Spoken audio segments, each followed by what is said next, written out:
Most people think they lack motivation. They don't.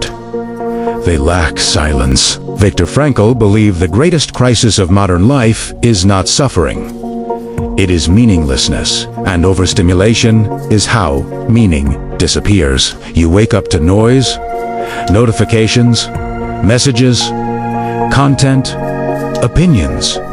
Your mind never rests. It never settles. It never listens inward. So you assume something is wrong with you. But Frankl would say this clearly. You are not unmotivated. You are overstimulated. The human nervous system was not designed for constant input.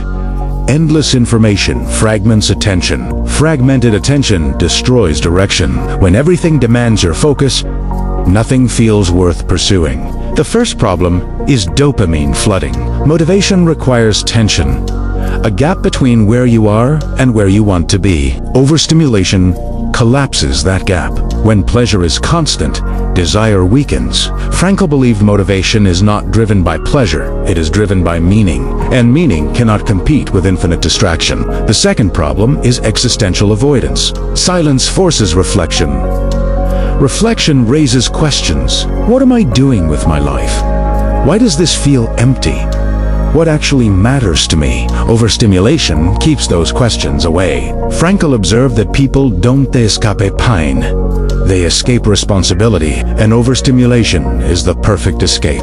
The third problem is loss of inner direction. Frankl believed humans are guided by values, not impulses. But impulses are loud.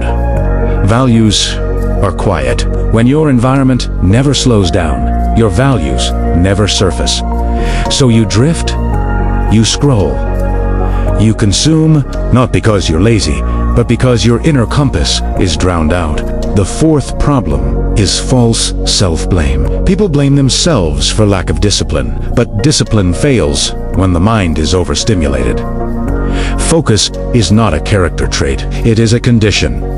Remove the noise, and clarity returns. The fifth problem is emotional exhaustion. Endless stimulation creates emotional numbness. When everything is intense, nothing feels meaningful. Frankl warned that numbness, not pain, is the most dangerous state, because pain can push you to change. Numbness keeps you stagnant. So what is the solution? Frankl didn't teach motivation hacks. He taught meaning orientation. You don't need more stimulation. You need less.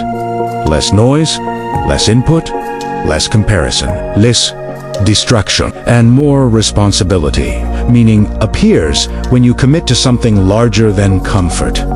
When you choose a task worth suffering for. Frankl believed freedom is not doing what feels good. It is choosing what is meaningful. Motivation returns when stimulation decreases. Clarity returns when silence is restored. Energy returns when attention is respected.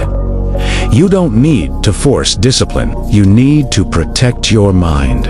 Because a quiet mind does not need motivation. It moves naturally toward what matters. And that is the difference between burnout and purpose. If this helped you reframe motivation and meaning, follow for more psychology and philosophy inspired by Viktor Frankl.